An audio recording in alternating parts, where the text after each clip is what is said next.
Mga mahal na kapatid, tayo po ay nagpapasalamat sa Diyos sa pagkakaloob niya sa atin ng pagkakataon na tayo po ay muling magpuri at sumamba sa kanyang banal na pangalan.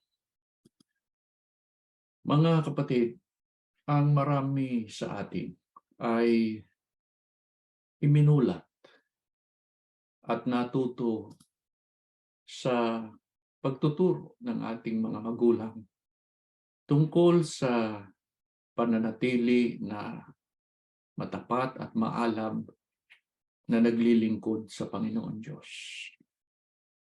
Sa pamamagitan din ng mga unang namahala sa atin ay diyan nila tayo inakay, patuloy tayong tinuruan kung paano natin maitataguyod ang ating mga paglilingkod sa Diyos, anuman ang mga pagsubok na ating pagdaanan. Ang pagkakilalang yan ang nag-udyok din sa atin para tayo manindigan sa panig ng Diyos, sa panig ng kanyang mga salita, nang ang iglesia ay bagabagin ng matinding pagsubok, kagaya nga ng nangyayari sa kasalukuyan. Kung magsusuri tayo sa mga nagaganap sa kasalukuyan, dahil po sa ang mga nangyayari sa iglesia ngayon ay nagpapatuloy, idagdag pa ang mga suliranin sa buhay na ito, ang iba ay nawawala na ang alam ng kanilang paglilingkod sa ating Panginoon Diyos. Mga kapatid, ano po ba ang panganib kung mawawala ang alam, manlalamig tayo sa paglilingkod natin sa ating Panginoon Diyos? Ano ang panganib na nag-iintay? Pakinggan po ninyo ang mga unang talata na aming babasahin, nakasulat po sa Aklat ng Mga Pahayag, sa 3:15 hanggang 16, ganito po ang ating mababasa. Nalalaman kong mga ginawa mo, alam kong hindi ka malamig ni mainit. Maano sanang malamig ka o mainit. Ngunit dahil sa ikaw ay malahininga, hindi mainit ni malamig, isusuka kita. Ano po ang panganib, mga kapatid, na naghihintay doon sa nawala ang alam, ang katapatan sa paglilingkod sa Diyos? Ang sabi po sa talatang ating binasa, dahil ikaw ay malahininga, di ka anya mainit, hindi ka malamig, ang sabi ng Diyos ay isusuka kita. Ano po ang katumbas ng sinabi ng Diyos doon sa malahininga na kanyang isusuka? Tingin natin sa Job 18:18. Ganito po ang paliwanag sa atin. Siya ay ihahatid sa kadiliman mula sa liwanag at itatapon sa labas ng sanlibutan. Ano po ang katumbas ng sinabi ng Diyos sa malahininga na isusuka kita? Ang sabi po sa talatang ating binasa, siya ay ihahatid sa kadiliman mula sa liwanag. Ano po katumbas noon? Yung mga nawalan ng alam, nawala na ang katapatan sa paglilingkod sa Panginoon Diyos, ay hindi makapananatili sa kalipunan ng mga tunay na lingkod o mga anak ng Diyos. Sapagkat, ang sabi sa talata, mulaan niya sa liwanag. Ang kaliwanagan ay nasa bayan ng Diyos, nasa katawan ni Kristo. yun ang tunay na iglesia, mulaan niya doon ay ihahatid siya sa kadiliman. Paano po natin makikilala, mga kapatid, yung nanlalamig, nawawala ang alam sa paglilingkod nila sa Panginoon Diyos? Paano natin makikilala yung mga mula sa liwanag ay ihahatid sa kadiliman? Pakinggan po natin ang pahayag ng mga apostol dito sa Hebreo 10:39. Ngunit hindi tayo kabilang sa mga tumatalikod at napapahamak, kundi sa mga may pananampalataya at naliligtas. Mga kapatid, paano natin makikilala yung mga nanlalamig sa paglilingkod sa Diyos? Paano natin makikilala yung mula sa liwanag ay ihahagis sa karimlan? Ang sabi po sa ating binasa, hindi tayo anya kabilang sa mga tumatalikod at napapahamak, kundi sa mga may pananampalataya at naliligtas. Sa mga kapatid, ang ikakikilala sa kanila ay tumatalikod. Ang ibig sabihin, mula sa tunay na pananampalataya ay nababagbag sila o nawawala ang kanilang pananampalataya. Paano po tayo makaiiwas sa ganitong kalagayan? Huwag mabagbag sa tunay na pananampalataya. Dinggin po natin ang pasulat dito naman sa Aklat ng Efeso 4, ang talata po ay 14. Upang tayo'y huwag nang maging mga bata pa, na napapahapay dito at doon at dinadala sa magkabi-kabila ng lahat na hangin ng araw sa pamamagitan ng mga daya ng mga tao sa kautusan, ayon sa mga lalang ng kamalian. Paano kaya tayo makaiiwas sa kalagayan tayo ay matatalikod, mababagbag sa tunay na pananampalataya? Mawawala ang alam natin sa paglilingkod sa Diyos. Ang sabi po ni Apostol Pablo, huwag na tayong maging mga bata pa. Madaling matangay o kaya ay pahapay-hapay o wala pang katatagan. Mga kapatid, bumilang na tayo ng maraming taon sa iglesia.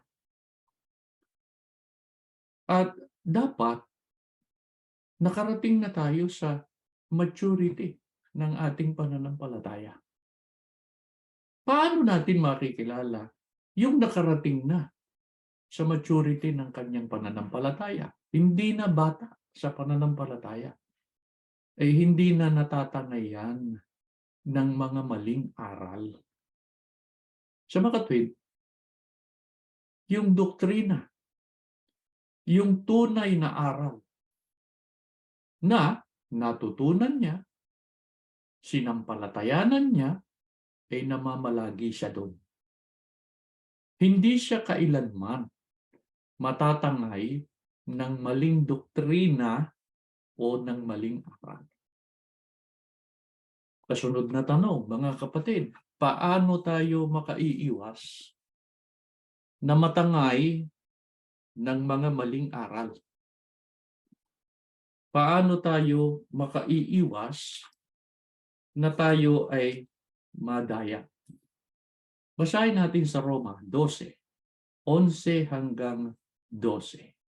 Huwag mga tamad sa pagsusumikap, maningas sa espiritu, mapaglingkod sa Panginoon, mga galak sa pag-asa, magmatiisin sa kapigatian, magmatyagain sa pananalangin.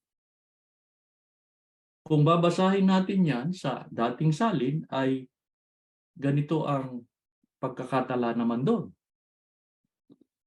Na huwag maging mga tamad, kundi masikap, maningas sa espiritu, at naglilingkod sa Panginoon.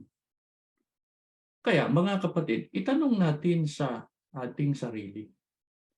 Sa puntong ito ng ating paglalakbay, sa puntong ito ng ating paglilingkod, tayo ba ay masipag ba na nagpupuri, naglilingkod sa Panginoon? Maaari kasing sabihin ng isang kapatid o ng isang sumasamba ngayon, paano po ako magiging masipag sa paglilingkod ganito na nga ang nangyayari sa iglesia. Maaari pang sabihin ng isang sumasamba ngayon hindi nga ba't inalis na nila tayo sa talaan? Pero ang pagkakaalis naman yung alam naman nating hindi makatarungan. Mga kapatid, dapat nating maunawaan na ganito man ang ginawa sa atin, hindi nangangahulugan na hindi na tayo makapaglilingkod. Anong katunayan? Bahagi pa rin ng ating paglilingkod na, halimbawa, ang isang magulang. Natutupad mo pa ba ang iyong pananagutan sa iyong mga anak, sa iyong pamilya? Bahagi ng paglilingkod yun . Ano pa? Bahagi pa rin ng paglilingkod natin ang manatili sa pag-iibigang magkakapatid. Bahagi pa rin ng paglilingkod natin na magbagong buhay. Paglilingkod pa rin yun . Kailangan, ginagawa pa rin natin yun. Ang sabi pa sa talatang ating binasa, kung inyong napansin, nagagalak sa pag-asa, nagmamatiisin sa kapigatian. Kung pag-aaralan natin, susuriin natin ang pinagdaraanan ng marami sa atin ngayon, totoong nakakapigati. Totoong napakabigat at napakasakit ng ating dinaranas sa kasalukuyan. Subalit, kailangan naroon pa rin yung pag-asa. Anong pag-asa? Na darating ang pagkakataon na ang lahat ng ito ay matatapos. At ang pinakamahalaga na dapat nating itanong sa ating sarili, mga kapatid,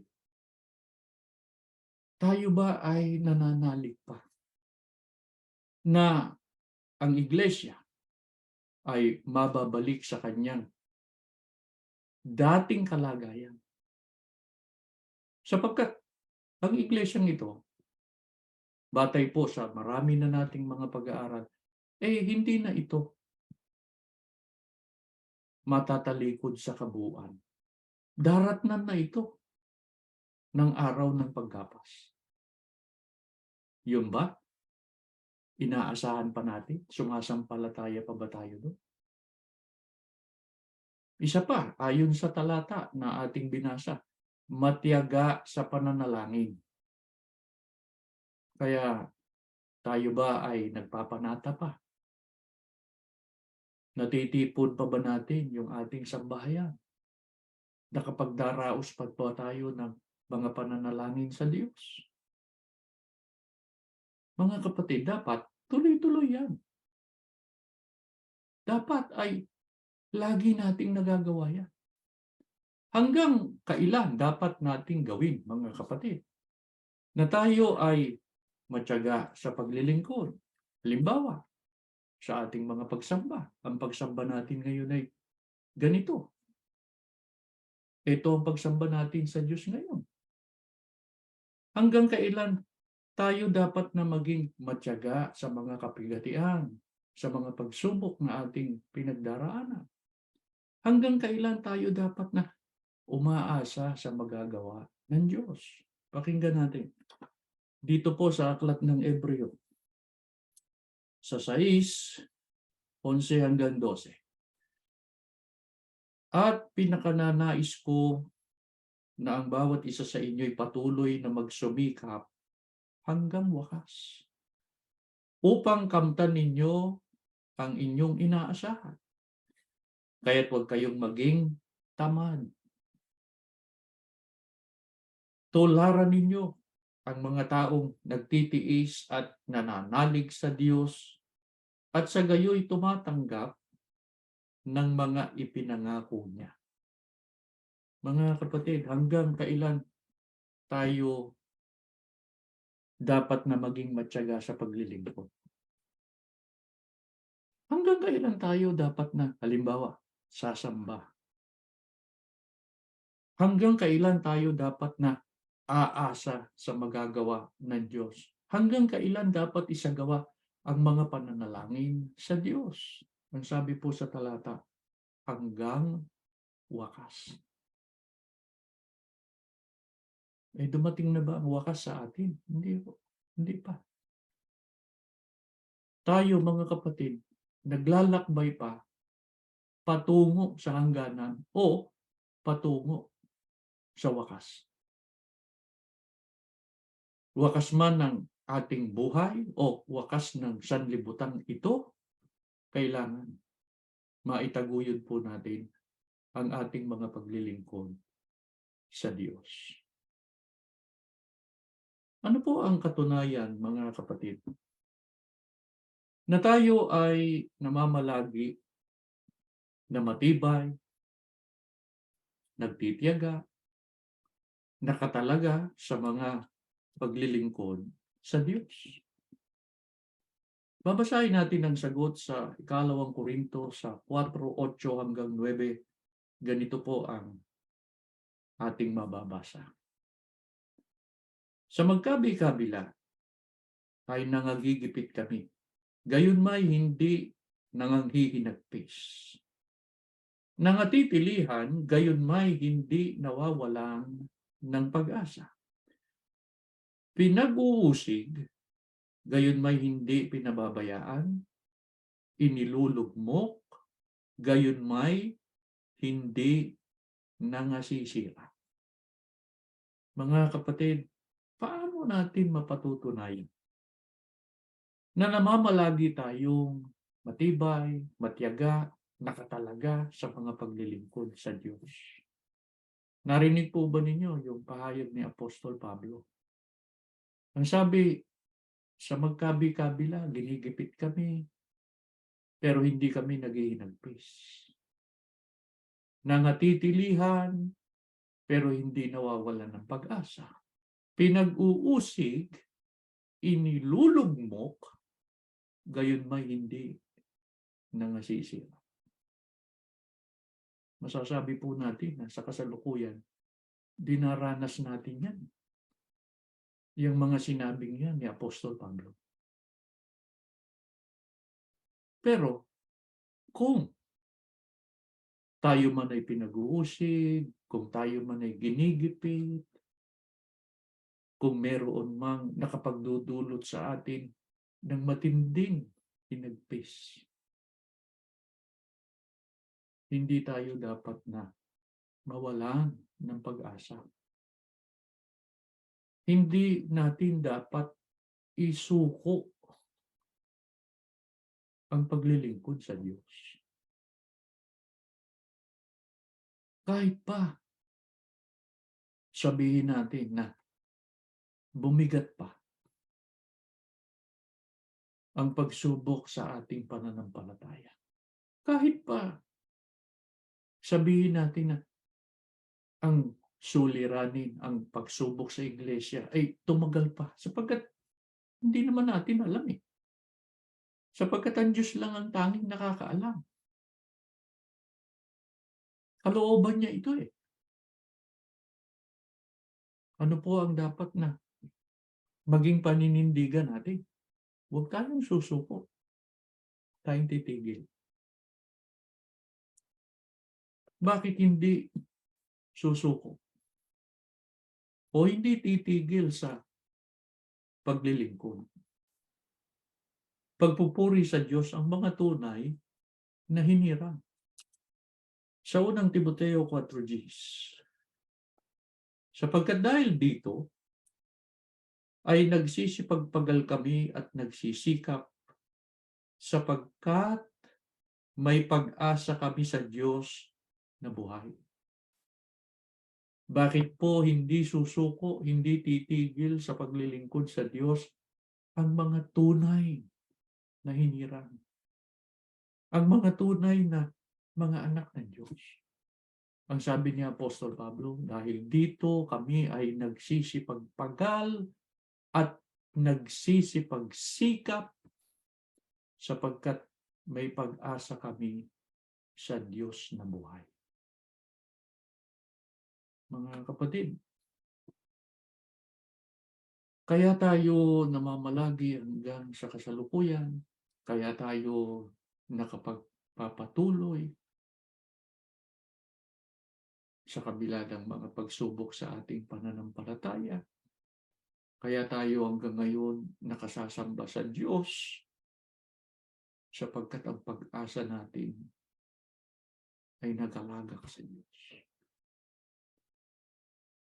Nang makita ng Diyos ang pananalig nating yun, na ang ating pag-asa nakalagak sa Kanya, hindi na tayo pinababayaan.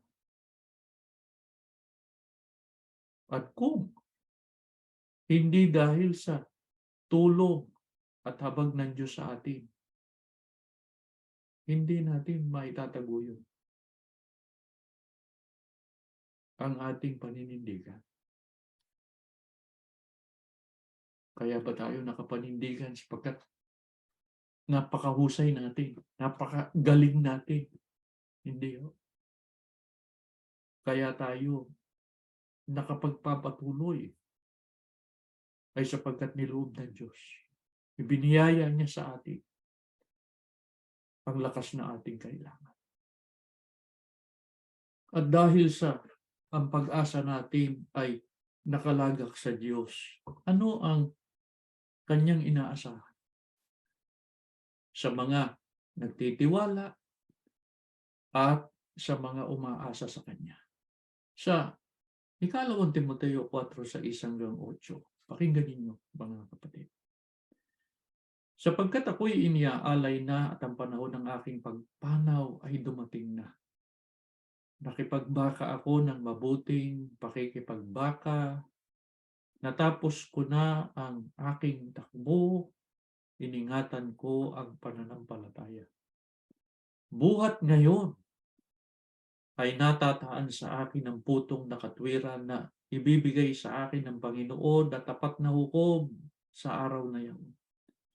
At hindi lamang sa akin, kundi sa lahat din naman ng mga naghahangad sa kanyang pagpapakita. Ano po ang inaasahan ng Diyos, mga kapatid, doon sa mga umaasa at nagtitiwala sa Kanya? Ang sabi ni Apostol Pablo, nakipagbaka ako ng mabuting pakikipagbaka, natapos ko na ang aking takbo. Yung palang sinasabing ang pag-asa namin ay ang Diyos, hindi pala nangangahulugan yun na wala na tayong gagawin. Ang katunayan pala ng ating pag-asa at pagtitiwala sa Panginoon Diyos, ipinakikipaglaban nating mabuti ang ating pananampalataya.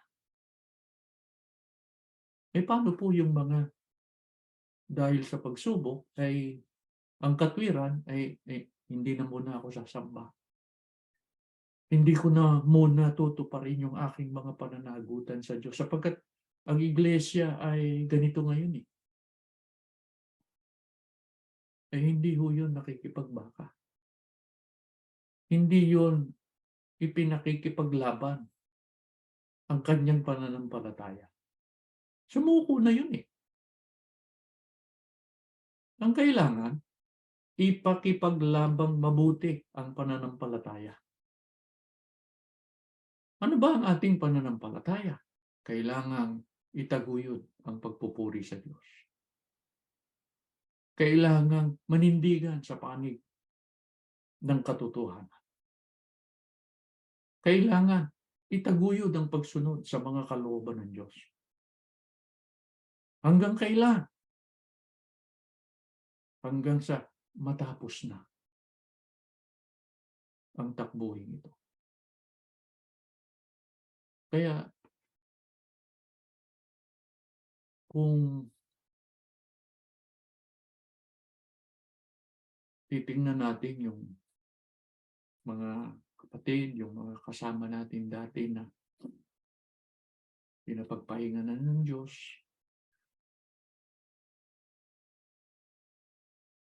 nalulungkot tayo, di ba? Sapagkat hindi na natin sila makikita. Nalulungkot tayo sapagkat wala na sila sa buhay na ito. Pero ang lalong nangingibabaw na damdamin sa atin, pagka naaalaala natin yung mga kapatid na nakatapos na ng takbuhin, ang lalong nangingibabaw na damdamin sa atin ay naliligayahan tayo, natutuwa tayo, sapagkat alam natin na natapos nila ang kanilang takbuhin na karapat-dapat. Nanindigan na ipakipaglabang mabuti ang kanilang pananampalataya.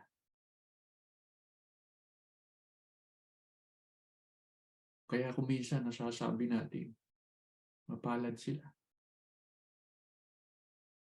Sapagkat tayo, hindi natin alam kung kailan darating ang wakas. Hindi natin alam kung maitataguyod ba natin ang paglilingkod na ito. Ang pag-asa natin dapat sa Diyos. Ano pa ang katunayan, mga kapatid, na ipinakikipaglaban nating mabuti ang ating pananampalataya? Pakinggan natin ang pahayag ng ating Panginoong Hesus sa 8:29 ng Juan.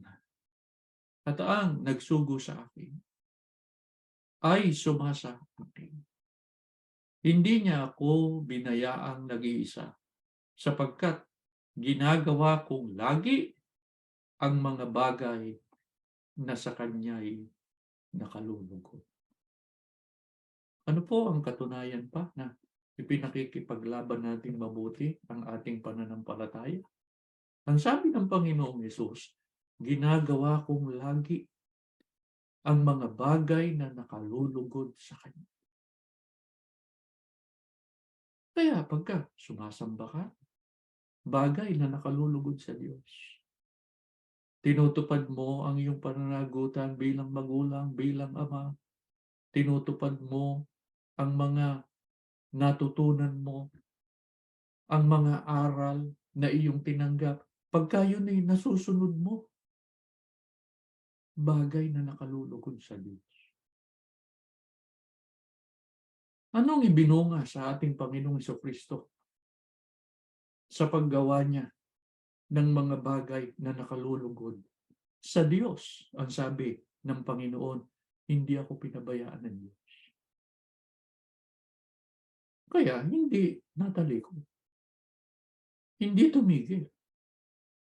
Hindi huminto sa pagpupuri sa Diyos. Mga kapatid, ito po ang dapat nating tandaan. Hanggat hindi pa tayo nakararating sa wakas, hindi pa natin masasabi na tayo ay nagkapagtagumpay. Masasabi lang natin na tayo ay nakapagtagumpay pagka narating natin ang hangganan. Pagka natapos natin ang ating takbo. Ano po ang naghihintay sa mga magtatagumpay? Pakinggan ninyo. Sa Apokalipsis 21:7, talatang 1 hanggang 2, pagkatapos ay talatang 4, ganito po ang inyong maririnig. Ang magtagumpay ay magmamana ng mga bagay na ito. At ako'y magiging Diyos niya at siya'y magiging anak ko. At nakita ko ang isang bagong langit at ang isang bagong lupa, sapagkat ang unang langit at ang unang lupa'y naparam at ang dagat ay wala na. Nakita ko ang bayang banal, ang bagong Jerusalem, na nananaog mula sa langit buhat sa Diyos, na nahahandang gaya ng isang babaeng kasintahan na nagagayakan talaga sa kanyang asawa. At papahirin niya ang bawat luha sa kanilang mga mata. At hindi na magkakaroon ng kamatayan, hindi na magkakaroon pa ng dalamhati, o ng panambitan man, o ng hirap pa man. Ang mga bagay ng una ay naparang. Ano po maaasahan, mga kapatid, ng magtatagumpay? Magmamana sila ng buhay na walang hanggan, mananahan sila doon sa bayang banal. Ano po ang uri ng pamumuhay doon? Wala ng panambitan, wala ng sakit, wala ng kamatayan. Ang Diyos ang ating pupurihin doon magpakailan-kailan. Kaya, mga kapatid, nais naming ipagunita sa inyo na ang panahon ito ngayon ng ating paglilingkod, pagdadalisay na ito. Tinitingnan ng Diyos, minamasdan ng Diyos, kung sino ang makararating sa kadalisayan.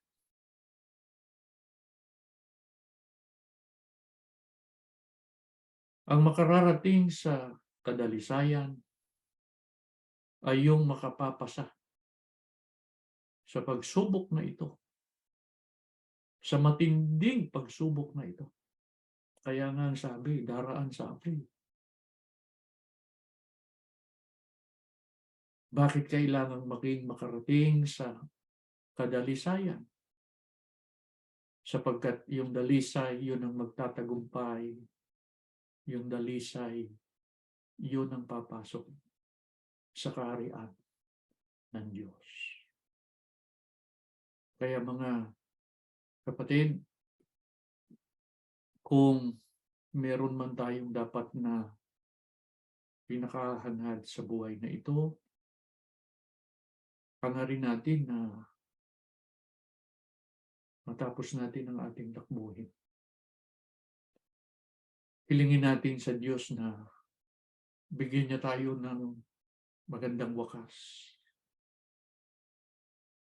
Bigyan niya tayo ng lakas para ano man ang mangyari ay maitaguyod natin ang pananagutan natin sa Ama.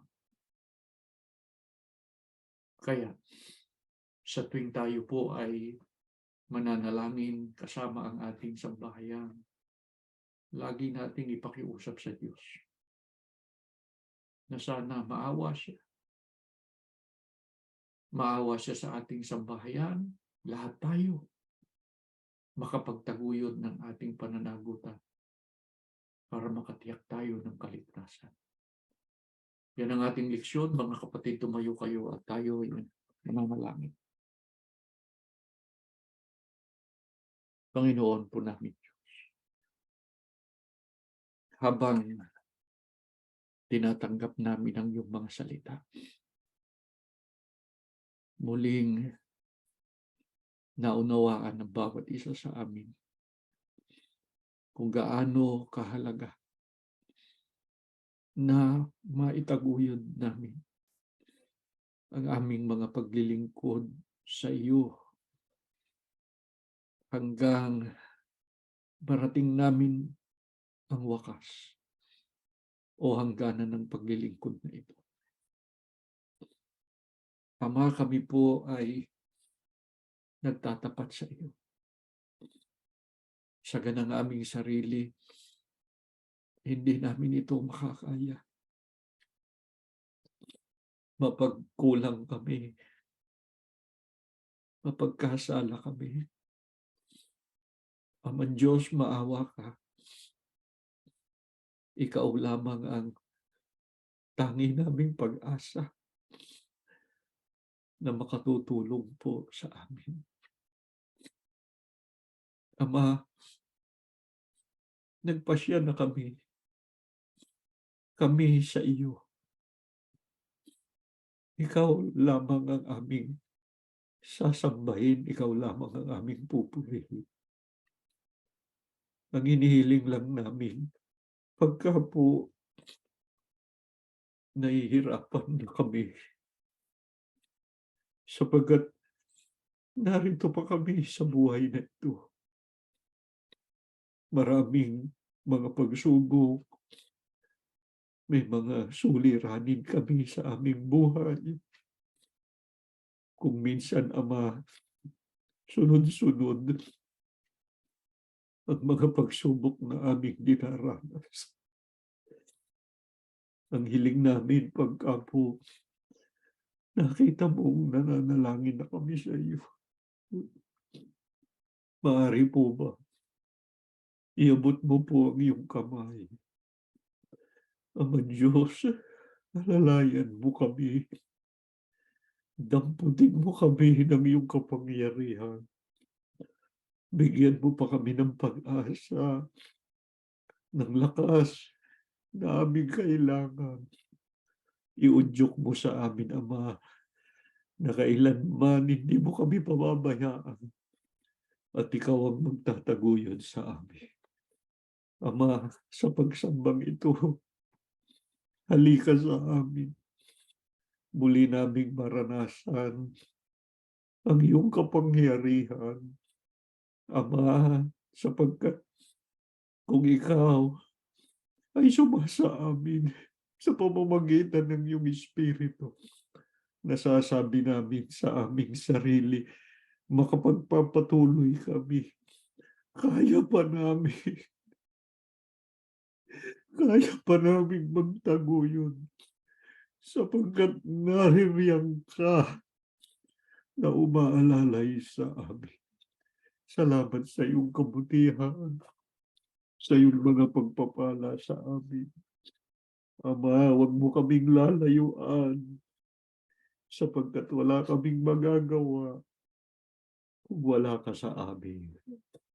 Ama, pagalingin mo sino man ang may sakit, ang mga panata ng mga lingkod mo, dinggin mo po, ibiyaya mo ang aming mga pangangailangan at sa mga pag-uusig at paggigipit sa amin. Huwag kaming mawala ng pag-asa. Alam namin nakasubaybay kang palagi sa amin, nakahandang tumulong anumang oras. Salamat po, Ama. May mga pagsamba kami. Katulad nito, palagi mo itong lingapin at basbasan alang-alang sa aming kaluluwa. Ang mga bagay po na kailangan ng aming mga kapatid na hindi na nabanggit sa panalangin ito. Alam naming ikaw ang magpapala at bibiyaya sa aming mga kapatid.